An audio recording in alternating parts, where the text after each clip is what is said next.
ಸ್ನೇಹಿತರೆ ನಮಸ್ಕಾರ. ನಾನು ರವೀಂದ್ರ ಜೋಶಿ. ಅತ್ಯಂತ ಕ್ರಿಸ್ಪ್ ಆಗಿ ಕ್ಲುಪ್ತವಾಗಿ ಇರಾನ್ ಮತ್ತು ಇಸ್ರೇಲ್ ಅಮೆರಿಕ ಯುದ್ಧದ ಮಾಹಿತಿಯನ್ನು ಕೊಡುವ ಪ್ರಯತ್ನವನ್ನು ಮಾಡ್ತೀನಿ. ಈಗಾಗಲೇ ನಾವು ಕಳೆದ ಸಂಚಿಕೆಯಲ್ಲಿ ಅದರ ಬ್ರಾಡರ್ ಸ್ಪೆಕ್ಟ್ರಮ್ ಅಂದರೆ ಇಡೀ ಯುದ್ಧ ಯಾವ ರೀತಿ ಅನಾಹುತಕಾರಿಯಾಗಿದೆ ಮತ್ತು ಅನಿವಾರ್ಯವಾಗಿ ಹೇಗೆ ಇರಾನ್, ಟರ್ಕಿ ಮತ್ತು ಪಾಕಿಸ್ತಾನ ಎನ್ನುವಂಥ ಮೂರು ಉಗ್ರ ರಾಷ್ಟ್ರಗಳನ್ನು ಮೂಲೋತ್ಪಾಟನೆ ಮಾಡಬೇಕಾದಂಥ ಅನಿವಾರ್ಯತೆ ಇದೆ ಅನ್ನುವುದರ ವಿಷಯವಾಗಿ ತಮಗೆ ತಿಳಿಸಿದ್ದೆ.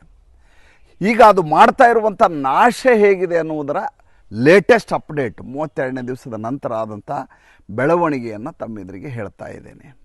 ನೋಡಿ, ಇಲ್ಲಿವರೆಗೂ ಅಮೆರಿಕ ಮಾಡಿದ ಯುದ್ಧದ ಬಗ್ಗೆ ಎರಡು ವಿಷಯವನ್ನು ನೀವು ಗಮನಿಸಬೇಕು. ಮೊದಲೇದು, ಅಮೆರಿಕ ಮದುರೋನನ್ನು ಕಿಡ್ನ್ಯಾಪ್ ಮಾಡ್ಕೊಂಡು ಬರುವಾಗ ವೆನಿಜುವೆಲಾದಿಂದ ಅರೆಸ್ಟ್ ಮಾಡಿಕೊಂಡು ಗಂಡ ಹೆಂಡ್ತಿನ ಕರ್ಕೊಂಬರುವಾಗ ಭಾಳ ದೊಡ್ಡ ಮಟ್ಟದಲ್ಲಿ ಸುದ್ದಿ ಆಗಿದ್ದೇನಪ್ಪ ಅಂದರೆ, ಅಮೆರಿಕ ಇಷ್ಟು ಕ್ಷಿಪ್ರ ಕಾರ್ಯಾಚರಣೆಯನ್ನು ಮಾಡಲಿಕ್ಕೆ ಮುಖ್ಯ ಕಾರಣೀಭೂತ ಆಗಿದ್ದೇ ಈಗ ಅವರ ಯುದ್ಧ ಶೈಲಿಯಲ್ಲಿ ಆರ್ಟಿಫಿಷಿಯಲ್ ಇಂಟೆಲಿಜೆನ್ಸನ್ನು ಕೋಆರ್ಡಿನೇಟ್ ಮಾಡಿಕೊಂಡದ್ದು, ಸಮನ್ವಯಗೊಳಿಸಿಕೊಂಡು, ತಂತ್ರಜ್ಞಾನವನ್ನು ಸಮನ್ವಯಗೊಳಿಸಿಕೊಂಡು ಅದರ ಲಾಭವನ್ನು ಪಡೆದು ಯುದ್ಧದ ತೀವ್ರತೆಯನ್ನು ಮತ್ತು ಯುದ್ಧದ ಕ್ಷಿಪ್ರತೆಯನ್ನು ನಿರ್ಧರಿಸಿ ಅದರ ಮೂಲಕ ಕಾರ್ಯಾಚರಣೆ ಮಾಡೋದು. ಅಷ್ಟು ಕರಾರುವಾಕ್ಕಾಗಿ ಮದುರೋನ ಬಂಧನ ಆಯಿತು. ಅದು ಇಡೀ ಜಗತ್ತನ್ನು ಹುಬ್ಬೇರಿಸ್ತು.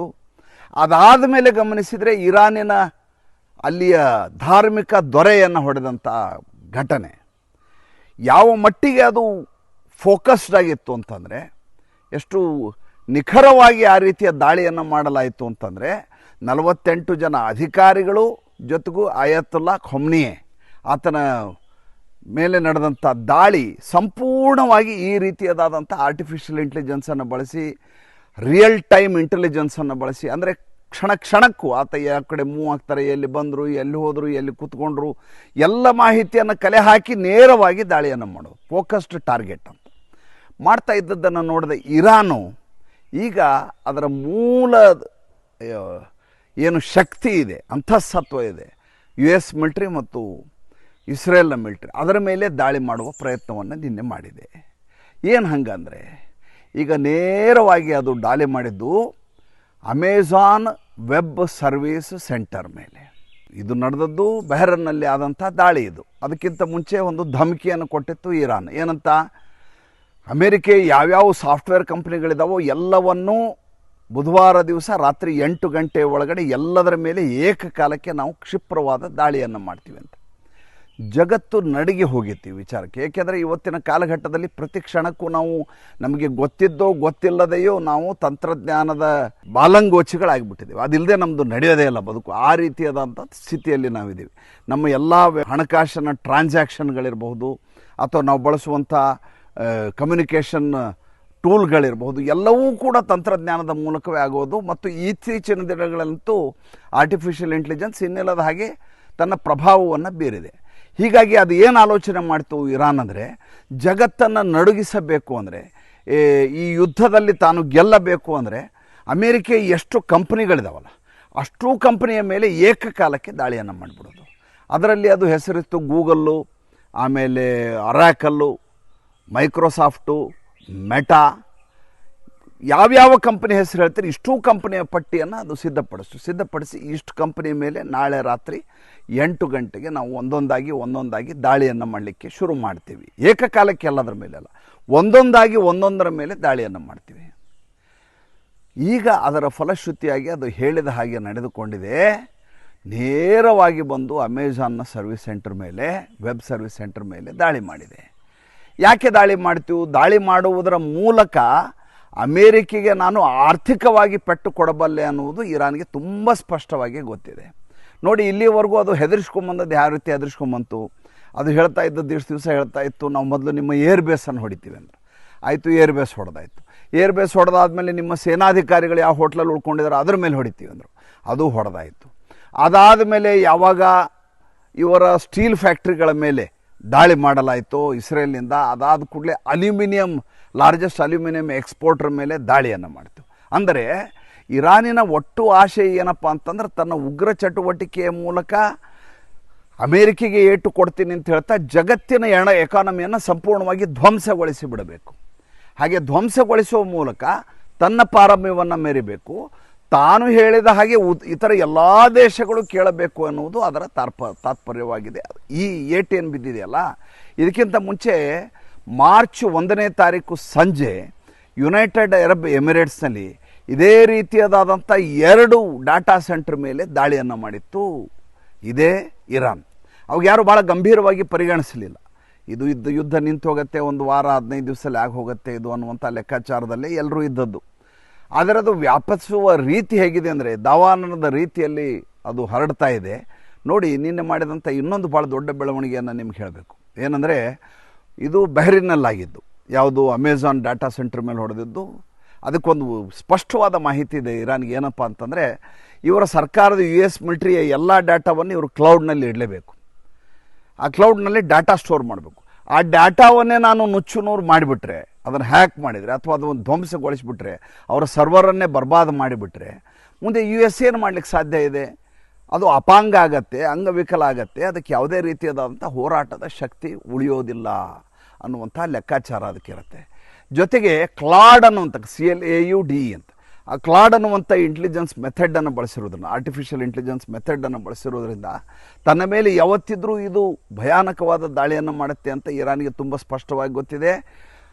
ಜೊತೆಗೆ ಬೂಟ್ಸ್ ಆನ್ ದ ಗ್ರೌಂಡ್ ಅನ್ನೋದ್ರ ಕುರಿತಾಗಿ ಈಗಾಗಲೇ ನಡೀತಾ ಇರುವಂಥ ಬೆಳವಣಿಗೆಯಿಂದ ಒಂದಿಲ್ಲ ಒಂದು ದಿವಸ ನನ್ನ ಮೇಲೆ ದಾಳಿ ಮಾಡ್ತದೆ ಅಂತ ತುಂಬ ಚೆನ್ನಾಗಿ ಗೊತ್ತಿದೆ.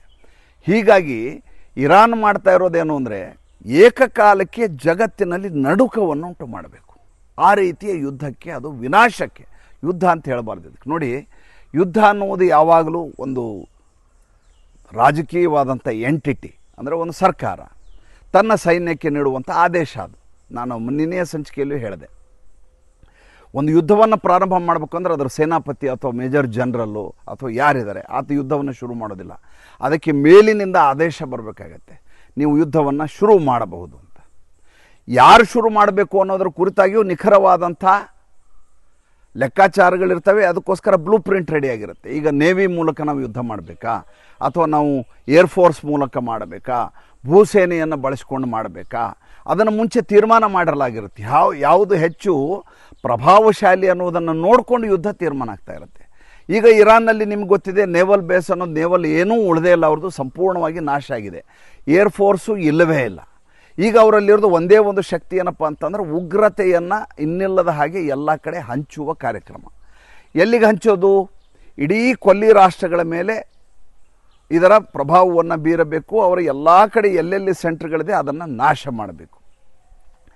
ಇದ್ರ ಜೊತೆ ಇಷ್ಟಕ್ಕೆ ಅದು ಸಮಾಧಾನಗೊಂಡಿಲ್ಲ ಇರಾನ್ ಅದ್ರ ಜೊತೆ ಇನ್ನೊಂದು ಮಾಡಿದೆ ಕೆಲಸ. ಏನಪ್ಪ ಅಂತಂದರೆ, ಕುವೈತ್ನ ಡಿಸಾಲಿನೇಷನ್ ಪ್ಲ್ಯಾಂಟನ್ನು ನಿನ್ನೆ ಧ್ವಂಸಗೊಳಿಸಿದೆ. ಸದ್ಯಕ್ಕೆ ಅದು ಸರಿಯಾಗುವಂಥ ಯಾವುದೇ ಲಕ್ಷಣಗಳು ಗೋಚರಿಸ್ತಾ ಇಲ್ಲ ಅಂತ ಅವರ ವಿದೇಶಾಂಗ ಸಚಿವಾಲಯ, ಇಂಟೀರಿಯರ್ ಮಿನಿಸ್ಟ್ರಿ ಅಂತ ಹೇಳ್ತಾರೆ, ಆ ಇಂಟೀರಿಯರ್ ಮಿನಿಸ್ಟ್ರಿ ಹೇಳಿದೆ. ಈಗ ಇಲ್ಲ, ನಮ್ಮ ಡಿಸಾಲಿನೇಷನ್ ಪ್ಲ್ಯಾಂಟಿಗೆ ಭಾಳ ದೊಡ್ಡ ಏಟಾಗಿದೆ, ಇದರಿಂದ ಚೇತರಿಸ್ಕೊಳ್ಳೋದು ನಾವು ಸದ್ಯಕ್ಕೆ ಕಷ್ಟ ಇದೆ ಅಂತ. ನಾನು ಡೇ 1ನಿಂದ ಈ ಮಾತನ್ನು ಹೇಳ್ತಾ ಇದ್ದೆ. ಇರಾನ್ ಎನ್ನುವುದು ಉಗ್ರ ರಾಷ್ಟ್ರ. ಇದು ಕಟ್ಟ ಕಡೆಗೆ ಏನು ಮಾಡುತ್ತೆ ಅಂತಂದರೆ, ಈ ಇರುವಂಥ ಎಲ್ಲ ಕೊಲ್ಲಿ ರಾಷ್ಟ್ರಗಳೇನಿದ್ದಾವೆ, ಯಾರು 70%, 80%, 90% ನೀರಿನ ಮೇಲೆ, ಸಮುದ್ರದ ನೀರಿನ ಉಪ್ಪನ್ನು ತೆಗೆದು ಪಾಟೇಬಲ್ ವಾಟರ್ ಮಾಡುವಂಥ ವ್ಯವಸ್ಥೆ ಇದೆ, ಅದರ ಮೇಲೆ ನಿರ್ಭರ ಆಗಿರುವಂಥ ದೇಶಗಳೇನಿದ್ದಾವೆ, ಅದರ ಮೇಲೆ ತನ್ನ ಒತ್ತಡವನ್ನು ಡಿಸಾಲಿನೇಷನ್ ಪ್ಲ್ಯಾಂಟ್ ಹೊಡೆಯುವ ಮೂಲಕ ಮಾಡುತ್ತೆ ಅಂತ. ಇಲ್ಲಿ ಮಾನವೀಯತೆಯ ಲೆಕ್ಕಾಚಾರ ಬರೋದಿಲ್ಲ. ಆಮೇಲೆ ಮುಂದೆ ಏನು ಅನ್ನೋದರ ಕುರಿತಾಗಿ ಇರಾನ್ ಆಲೋಚನೆಯನ್ನೂ ಮಾಡ್ತಾ ಇಲ್ಲ. ಅದಕ್ಕೆ ಗೊತ್ತಿರೋದು ಎರಡೇ ಎರಡು. ಒಂದು, ನನ್ನ ಮೇಲೆ ಯಾರು ದಾಳಿ ಮಾಡ್ತಾ ಇದ್ದಾರೋ ಅವ್ರ ವಿರುದ್ಧ ದಾಳಿಯನ್ನು ಮಾಡಬೇಕು. ಎರಡನೇದು, ಇದು ಸಮೂಹವಾದ ನಾಶವನ್ನು ಮಾಡಬೇಕು. ಇದು ಅದರ ಒತ್ತಾಸೆಯಾಗಿದೆ. ಇದರ ಮಧ್ಯೆ ನಿನ್ನೆ ರಾತ್ರಿ 8 ಗಂಟೆಗೆ ಡೊನಾಲ್ಡ್ ಟ್ರಂಪ್ ಅವರು ರಾಷ್ಟ್ರವನ್ನುದ್ದೇಶಿಸಿ ಭಾಷಣವನ್ನು ಮಾಡಿದರು. ಮಾಡಿ ಒಂದು ಬೆಳವಣಿಗೆಯನ್ನು ಹೇಳಿದರು. ಈಗ ಡೊನಾಲ್ಡ್ ಟ್ರಂಪ್ ಹೇಳಿರುವ ಮಾತನ್ನು ಎಷ್ಟು ಜನ ನಂಬುತ್ತಾರೆ ಅನ್ನೋದು ಬೇರೆ ವಿಚಾರ. ಆದರೆ ಡೊನಾಲ್ಡ್ ಟ್ರಂಪ್ ಏನು ಹೇಳಿದ್ದಾರೆ ಅನ್ನೋದು ಕೂಡ ಲೆಕ್ಕಕ್ಕೆ ಬರುತ್ತೆ ಮತ್ತು ಅದನ್ನು ನಾವು ಪರಿಗಣನೆಗೆ ತೆಗೆದುಕೊಳ್ಬೇಕಾಗತ್ತೆ. ಒಪ್ಪುವುದು ಬಿಡೋದು ಆಮೇಲೆ ವಿಚಾರ. ಏನು ಹೇಳಿದರು ಅನ್ನೋದು ಭಾಳ ಮುಖ್ಯ ಆಗುತ್ತೆ. ಜಗತ್ತಿನ ಬೇರೆ ರಾಷ್ಟ್ರಗಳು, ಅದರಲ್ಲಿ ವಿಶೇಷವಾಗಿ ಕೊಲ್ಲಿ ರಾಷ್ಟ್ರ ಭಾರತ, ಇವರ್ಯಾರು ಕೂಡ ಡೊನಾಲ್ಡ್ ಟ್ರಂಪ್ ಅವರು ಯಾವ ಮಾತನ್ನು ಗಂಭೀರವಾಗಿ ಪರಿಗಣಿಸುವುದಿಲ್ಲ ಮತ್ತು ಅದು ಅನುಷ್ಠಾನಕ್ಕೆ ಬರುತ್ತೆ ಅಂತ ಯಾರೂ ನಂಬೋದಿಲ್ಲ ಅವ್ರು ಹೇಳಿದ್ದನ್ನು. ಆದರೆ ಅಮೇರಿಕೆಯ ಜನ ಡೊನಾಲ್ಡ್ ಟ್ರಂಪ್ ಅವರ ಭಾಷಣವನ್ನು ಎಷ್ಟರ ಮಟ್ಟಿಗೆ ನಂಬುತ್ತಾರೆ ಅನ್ನೋದು ಈ ಸಂದರ್ಭದಲ್ಲಿ ಯೋಚಿಸಬೇಕಾದಂಥ, ಚರ್ಚಿಸಬೇಕಾದಂಥ ವಿಚಾರ. ಯಾಕೆಂದರೆ ಅವ್ರು ಹೇಳಿರೋ ಮಾತು ಹೇಗಿದೆ ಅಂದರೆ, ಇನ್ನು ಮುಂದಿನ 3 ಅಥವಾ 4 ವಾರಗಳಲ್ಲಿ ಇರಾನ್ ಯುದ್ಧವನ್ನು ನಾವು ಮುಗಿಸ್ತಾ ಇದ್ದೀವಿ. ನಾವು ಯಾವ ನ್ಯಾಟೋ ಜೊತೆ ಸಂಬಂಧವನ್ನು ಇಟ್ಕೊಂಡಿದ್ದೀವಿ. ಆ ನ್ಯಾಟೋ ಜೊತೆ ಸಂಬಂಧವನ್ನು ನಾವು ಕಟ್ಟು ಮಾಡ್ತಾ ಇದ್ದೀವಿ. ಅವರ ಮಧ್ಯೆ ಯಾವುದೇ ರೀತಿಯ ಸಂಬಂಧ ಇರೋದಿಲ್ಲ. ನಾವು ಇರಾನನ್ನು ಈ 3 ರಿಂದ 4 ವಾರಗಳ ಒಳಗಡೆ ಎಲ್ಲಿಗೆ ಕರ್ಕೊಂಡು ಹೋಗಿಬಿಡ್ತೀವಿ ಅಂದರೆ ಅವರು ಶಿಲಾಯುಗಕ್ಕೆ ವಾಪಸ್ ಹೋಗಬೇಕು. ಆ ಸ್ಥಿತಿಗೆ ಆ ದೇಶವನ್ನು ತೊಗೊಂಡು ಹೋಗ್ತೀವಿ ನಾವು. ಆಮೇಲೆ ಅವರು ಎಲ್ಲೆಲ್ಲಿ ಶಕ್ತಿ ಕೇಂದ್ರಗಳಿದಾವೋ ಆ ಶಕ್ತಿ ಕೇಂದ್ರಗಳನ್ನು ಧ್ವಂಸ ಮಾಡಿಯೇ ನಾವು ಇಲ್ಲಿಂದ ವಾಪಸ್ ಹೋಗೋದು. ಯುದ್ಧ ಮುಗಿಯುವುದಂತೂ ಸ್ಪಷ್ಟ. 3 ರಿಂದ 4 ವಾರಗಳವರೆಗೆ ಯುದ್ಧವನ್ನು ಮುಗಿಸ್ತೀವಿ. ಆದರೆ ಹೋಗುವುದಕ್ಕಿಂತ ಮುಂಚೆ ಇರಾನನ್ನು ನಾವು ಶಿಲಾಯುಗಕ್ಕೆ ತೆಗೆದುಕೊಂಡು ಹೋಗಿ ಬಿಡ್ತೀವಿ. ಇವರು ಹೀಗೆ ಹೇಳಿದ ಕೂಡ ಶೇರ್ ಮಾರ್ಕೆಟ್ ಜುರ್ರಂತ ಮೇಲೆ ಏರ್ತು ನೋಡಿ. ಒಂದು ದೊಡ್ಡ ಆರೋಪ ಇದೆ ಈತನ ಮೇಲೆ, ಡೊನಾಲ್ಡ್ ಟ್ರಂಪ್ ಮೇಲೆ. ಏನಂದರೆ ಈತ ಮತ್ತು ಈತನ ಕುಟುಂಬ, ಈತನ ಅಳಿಯ ಮಕ್ಕಳು ಎಲ್ಲರದು, ಇವರಿಗೆ ಸ್ಟಾಕ್ ಮಾರ್ಕೆಟ್ನಲ್ಲಿ ಭಾಳ ದೊಡ್ಡ ಮಟ್ಟದ ಇನ್ವೆಸ್ಟ್ಮೆಂಟ್ ಇದೆ ಇವ್ರದ್ದು ಎಲ್ಲರದು. ಆ ಇನ್ವೆಸ್ಟ್ಮೆಂಟಿಗೆ ಅನುಕೂಲಕರವಾಗಿ ಈತನ ಹೇಳಿಕೆಗಳು ನಿರ್ಭರ ಆಗ್ತವೆ. ಈತ ಯುದ್ಧವನ್ನು ಮುಗಿಸುವುದಿಲ್ಲ ಅಂದಾಗ ಮಾರುಕಟ್ಟೆ ಬೀಳುತ್ತೆ, ಶಾರ್ಟ್ ಸೆಲ್ಲಿಂಗ್ ಮಾಡ್ಕೋತಾರೆ. ಯಾವಾಗ ನಾನು ಯುದ್ಧವನ್ನು ಮುಗಿಸ್ತೀನಿ ಅಂತ ಹೇಳ್ತಾರೋ ಆವಾಗ ಪ್ರಾಫಿಟ್ ಬುಕ್ಕಿಂಗ್ ಮಾಡ್ತಾರೆ. ಅಂದರೆ ಇಡೀ ಷೇರು ಮಾರುಕಟ್ಟೆಯ ತಲ್ಲಣದ ಹಿಂದೆ ಇರುವ ಏಕಮೇವ ಶಕ್ತಿ ಅಂದರೆ ಅದು ಡೊನಾಲ್ಡ್ ಟ್ರಂಪ್. ಡೊನಾಲ್ಡ್ ಟ್ರಂಪ್ ನಾಳೆ ಏನನ್ನು ಹೇಳ್ತೀನಿ ಅನ್ನೋದು ತಮ್ಮ ಎಲ್ಲ ಉಳಿದ ವರ್ಗದವರು ಯಾರ್ಯಾರು ಈ ದಂಧೆಯಲ್ಲಿದ್ದಾರೋ ಅವರಿಗೆಲ್ಲ ಮಾಹಿತಿಯನ್ನು ನೀಡ್ತಾರೆ. ನಾನು ನಾಳೆ ಇಂಥ ಹೇಳಿಕೆಯನ್ನು ಕೊಡ್ತಾ ಇದ್ದೀನಿ, ಮಾರುಕಟ್ಟೆ ಮೇಲೆ ಈ ರೀತಿಯ ಪರಿಣಾಮ ಬೀರುತ್ತೆ, ನೀವು ಶೇರನ್ನು ಖರೀದಿಸಬೇಕೋ ಮಾರಬೇಕು, ಎರಡನ್ನೂ ಮುಂಚೆಯೇ ಹೇಳಿರ್ತಾರೆ. ಮೊನ್ನೆ ಒಂದು ಭಾಳ ದೊಡ್ಡ ಬೆಳವಣಿಗೆ ಆಯ್ತು. ಏನಪ್ಪ ಅಂದರೆ ಒಬ್ಬ ವ್ಯಕ್ತಿ ಒಂದೇ ದಿವಸದಲ್ಲಿ 8,500 ಕೋಟಿ ರೂಪಾಯಿಗಳ ಲಾಭವನ್ನು ಮಾಡಿಕೊಂಡ ಅಮೇರಿಕಾದಲ್ಲಿ. ಹೇಗೆ ಅಂತ ನೋಡಿದರೆ ಡೊನಾಲ್ಡ್ ಟ್ರಂಪ್ನ ಹೇಳಿಕೆಯ 15 ನಿಮಿಷ ಮುಂಚೆ ಆತ ಆ ದೊಡ್ಡ ಮಟ್ಟದ ಬಂಡವಾಳವನ್ನು ಷೇರು ಮಾರುಕಟ್ಟೆಯಲ್ಲಿ ಹೂಡಿದ್ದ, ನ್ಯಾಸ್ಡಾಕಲ್ಲಿ. ಅಂದರೆ ಸ್ವತಃ ಡೊನಾಲ್ಡ್ ಟ್ರಂಪ್ 7 ಗಂಟೆಗೆ ಕೊಟ್ಟಂಥ ಹೇಳಿಕೆ, ಅಮೆರಿಕೆಯ ಕಾಲಮಾನ 7 ಗಂಟೆಗೆ ಕೊಟ್ಟಂಥ ಹೇಳಿಕೆ, ಟ್ರೂತ್ ಸೋಷಿಯಲ್ಸಲ್ಲಿ ಹಾಕಿರೋ ಹೇಳಿಕೆ, ಆತ 6:30ಗೆ ಡೀಲ್ ಮಾಡ್ತಾರೆ. ಅಂದರೆ ಇದು ಕಾಕತಾಳೀಯ ಅಲ್ಲ, ಯೋಚನೆ ಮಾಡಿ ವ್ಯಾವಹಾರಿಕವಾಗಿಯೇ ಆ ಹೇಳಿಕೆಯನ್ನು ಕೊಟ್ಟದ್ದು, ಅದರ ಮೂಲಕ ಲಾಭ ಮಾಡಿಕೊಳ್ಳೋದು. ಒಂದು ಕಡೆ ಉಗ್ರತೆಯ ತಾಂಡವವಾಡ್ತಾ ಇರುವಂಥ ಇರಾನು, ಮತ್ತೊಂದು ಕಡೆ ವ್ಯವಹಾರವನ್ನೇ ಜೀವನ ಅಂತ ಭಾವಿಸ್ತಾ ಮಾನವೀಯತೆ ಬಗ್ಗೆ ಆಲೋಚನೆಯನ್ನೇ ಮಾಡಲಾರದಂಥ ಡೊನಾಲ್ಡ್ ಟ್ರಂಪ್, ಇವರ ಮಧ್ಯೆ ಜಗತ್ತು ತಲ್ಲಣಿಸ್ತಾ ಇದೆ. ಮತ್ತು ಮುಂದಿನ ಸಂಚಿಕೆಯಲ್ಲಿ ಹೊಸ ವಿಷಯದೊಂದಿಗೆ ಬರ್ತೀನಿ. ಸಂಚಿಕೆ ಇಷ್ಟ ಆದರೆ ಲೈಕ್ ಮಾಡಿ, ಫಾಲೋ ಮಾಡಿ, ಶೇರ್ ಮಾಡಿ. ನಮ್ಮ ಮುಕ್ತ ಪತ್ರಿಕೋದ್ಯಮಕ್ಕೆ ಆರ್ಥಿಕವಾಗಿ ಬೆಂಗಾವಲಾಗಿ ನಮಸ್ಕಾರ.